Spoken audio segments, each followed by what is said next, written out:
Hello दोस्तों, उम्मीद है कि आप सब अच्छे होंगे। तो मैं आ गई हूँ अपने नेक्स्ट वीडियो के साथ जो आज बहुत ही ज़्यादा इंटरेस्टिंग होने वाला है। दोस्तों, आपने अपनी लाइफ में बहुत सारे स्विमिंग पूल देखे होंगे, लेकिन मैं आज आपको ऐसे स्विमिंग पूल्स के बारे में बताने वाली हूँ जो बहुत ही ज़्यादा खतरनाक और दिल दहला देने वाले हैं। इस स्विमिंग पूल पे सिर्फ स्ट्रॉन्ग हार्ट वाले लोग ही जा सकते हैं। तो चलिए बिना टाइम वेस्ट किए जानते हैं कि ऐसे कौन से हैं 10 सबसे खतरनाक swimming pool. Let's move ahead. The cage of death, Australia. तो बहुत सारे मगरमच्छों से भरे इस स्विमिंग पूल में स्विमिंग करना बहुत ही ज़्यादा डेंजरस है। यहाँ आपको एक ट्रांसपेरेंट बॉक्स में पैक कर दिया जाता है और उसके बाद इसे स्विमिंग पूल में डाल दिया जाता है और आपको ऐसे ही मगरमच्छों के बीच में छोड़ दिया जाता है। आप कितने ही क्यों ना साहसी हों, लेकिन ऐसे ही मगरमच्छों को अपने सामने देखकर आप डर जाएंगे। साथ ही इसे और भी डरावना बनाने के लिए आपके आसपास मीट के टुकड़े भी लटका दिए जाते हैं ताकि बॉक्स के आसपास ही मगरमच्छ घूमता रहे और लोग मगरमच्छ का मज़ा ले पाएं। इस बॉक्स में बैठकर मगरमच्छों को नज़दीक से देखने का मज़ा ही कुछ और है। दोस्तों, इस खतरनाक स्विमिंग पूल में जाना लोगों के बस की बात नहीं। मरीना बे सैंड, सिंगापुर। दोस्तों, आप ऐसे स्विमिंग पूल में स्विम करना चाहेंगे जो रूफ टॉप या बिल्डिंग के 57 फ्लोर पर बना हो और उसकी बाउंड्रीज ना के बराबर दिखाई देती हो। डर गए ना? हाँ दोस्तों, एक ऐसा स्विमिंग पूल मौजूद है।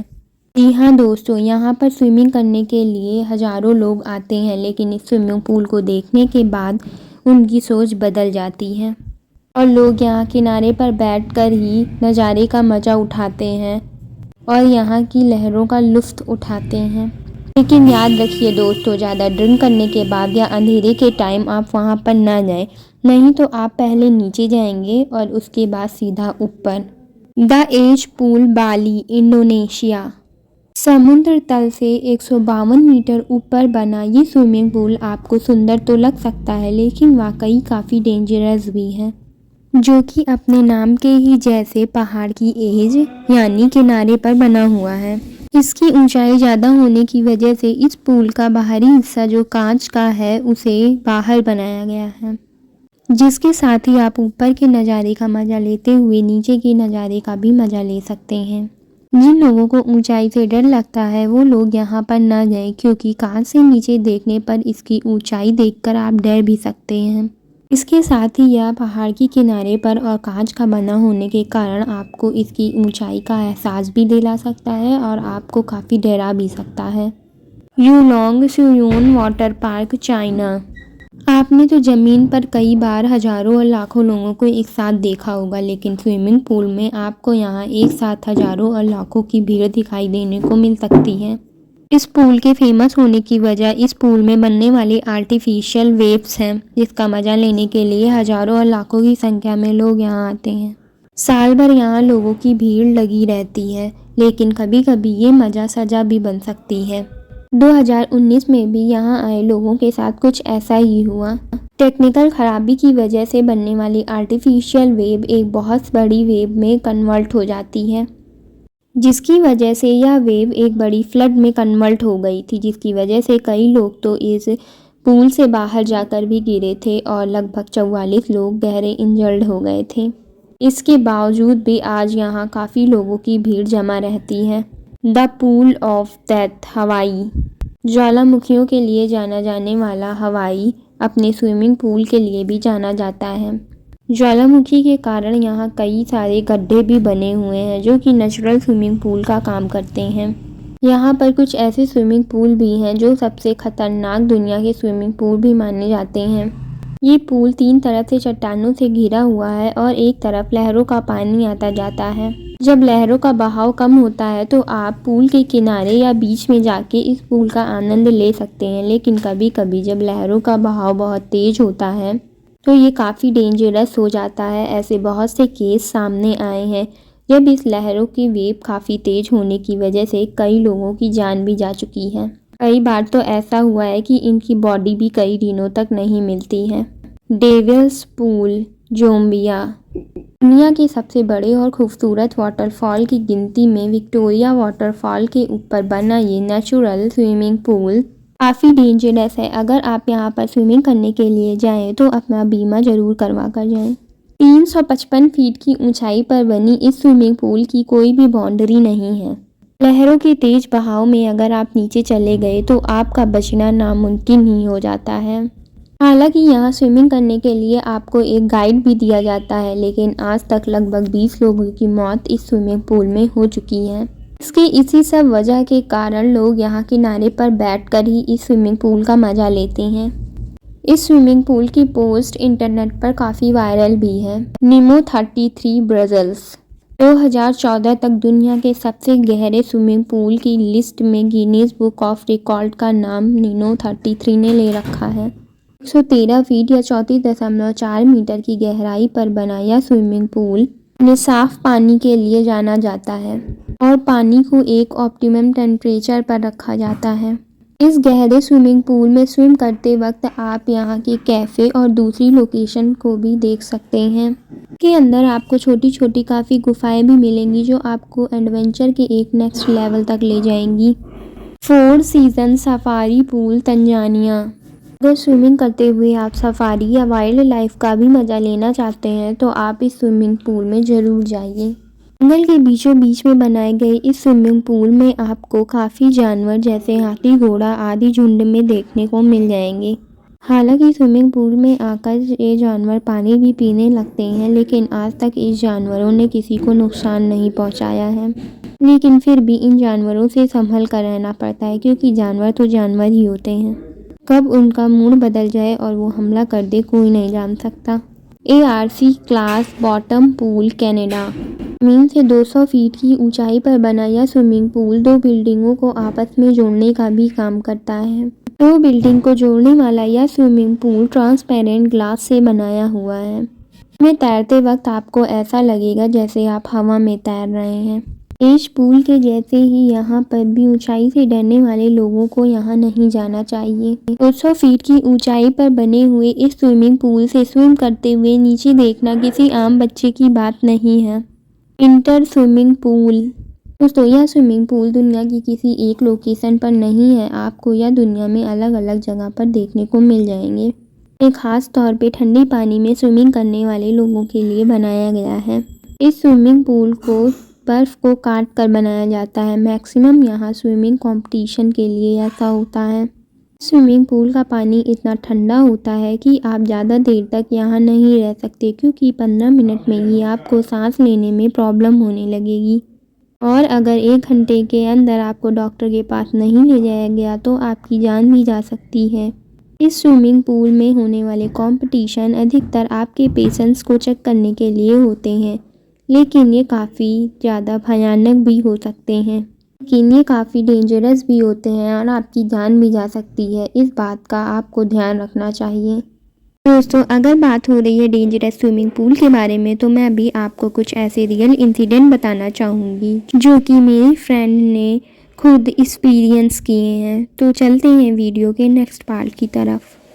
ये स्टोरी है जय की। जब वो समर वेकेशन में कैंप गया था, उसके कॉलेज की सभी फ्रेंड समर वेकेशन के लिए मनाली के कैंप में जा रहे थे और उसे भी जानने का अच्छा मौका मिला था। तो सभी बच्चे वहाँ जाने के लिए काफ़ी एक्साइटेड थे। जय और उसके दोस्तों ने भी डिसाइड किया कि वो मनाली जाएंगे ट्रिप पे, लेकिन उन्होंने डिसाइड किया कि वो मनाली कुछ दिन पहले ही चले जाएंगे। जय और उसके 4 दोस्त थे।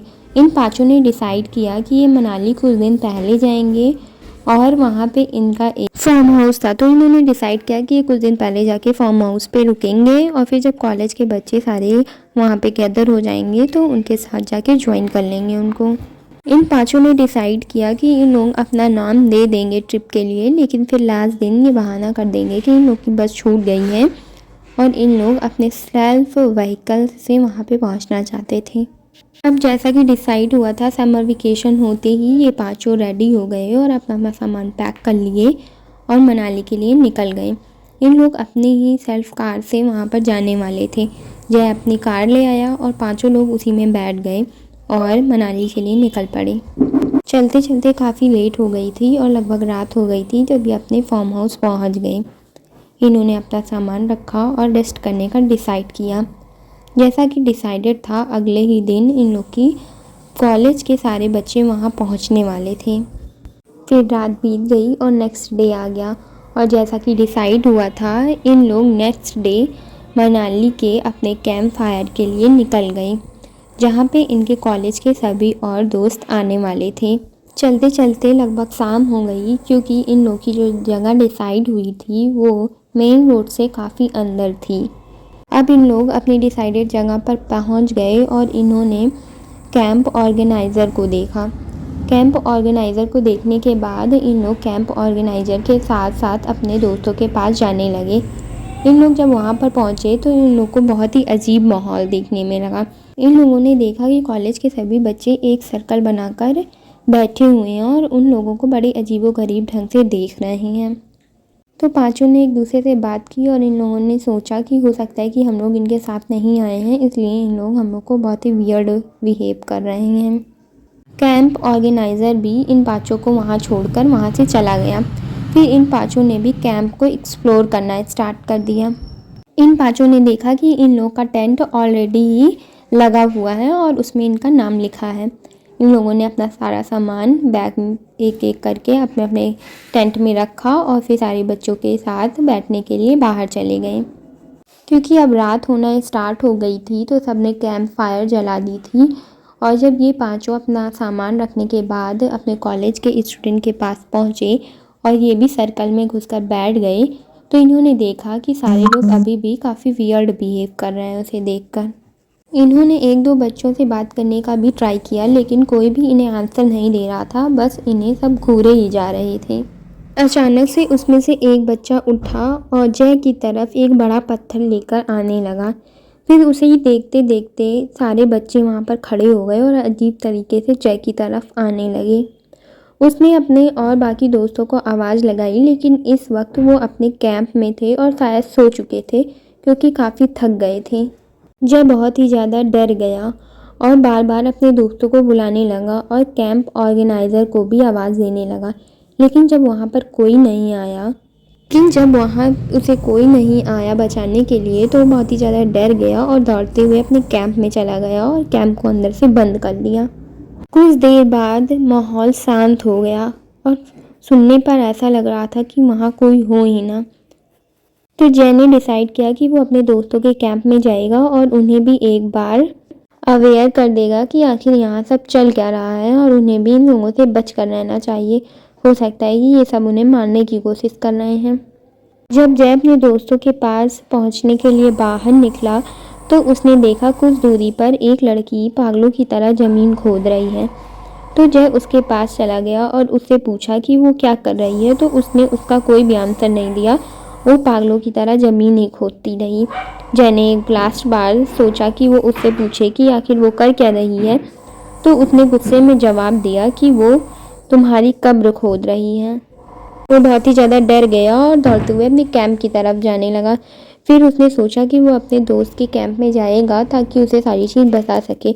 वो जैसे ही अपने दोस्त के कैंप में गया तो वो देखकर हैरान रह गया कि वहाँ कोई है ही नहीं, और उसे पीछे से किसी ने धक्का दिया। वो जाके कैंप के अंदर गिर गया। फिर जब उसने पीछे मुड़ कर देखा तो उसने देखा वहाँ कैंप ऑर्गेनाइज़र और कॉलेज के सारे स्टूडेंट खड़े हैं और उनका हुलिया बहुत ही ज़्यादा अजीब तरीके से दिख रहा है। किसी का शरीर जला हुआ था तो किसी की हड्डियाँ टूटी हुई थीं, लेकिन सभी ने अपने अपने हाथ में एक औजार लिया हुआ था और कैंप ऑर्गेनाइज़र ने हथौड़ा लिया हुआ था और वो धीरे धीरे जय की तरफ बढ़ने लगा। जय बहुत ही ज़्यादा घबरा गया और उसने अपनी आँखों पर अपने हाथ रख लिए और बहुत तेज़ी से डर कर रोने लगा। फिर कुछ देर बाद उसे महसूस हुआ कि उसके हाथ को किसी ने खींचा है। जब उसने अपना हाथ हटाकर देखा तो उसे सामने अपना ही दोस्त दिखाई दिया। फिर जय बहुत ही ज़्यादा डरा हुआ था और उसने जल्दी से कहा कि बाकी तीनों दोस्तों को जाकर उठाओ और हमें यहाँ से तुरंत ही निकलना होगा। उसका दोस्त उससे पूछता रहा कि आखिर हुआ क्या है। जय ने उसे कुछ नहीं बताया और उसने कहा मैं जितना कह रहा हूँ उतना ही करो। फिर दोनों ने जाकर अपने तीनों दोस्तों को उठाया और जाकर अपनी कार में वापस बैठ गए और वहाँ से निकलने लगे। निकलते निकलते उसे बहुत लोगों के रोने की आवाज़ें सुनाई देने लगीं, जिसको उन पाँचों ने सुना और जल्दी ही गाड़ी ड्राइव करते करते वो उस जगह से बाहर आ गई। पूरे रास्ते में जय ने अपने दोस्तों से कुछ नहीं बोला और वो बहुत ही ज़्यादा घबराया हुआ था। पाँचों ने जो आवाज़ें सुनी थी उससे वो अनुमान लगा सकते थे कि आखिर जय के साथ हुआ क्या है। सब फार्म हाउस वापस चले गए। फार्म हाउस पहुंचने के बाद जय ने कुछ देर बाद उन्हें सारी बातें बताई, तो सबने डिसाइड किया कि वो सुबह कॉलेज फ़ोन करके मामले की जानने की कोशिश करेंगी कि आखिर हुआ क्या है।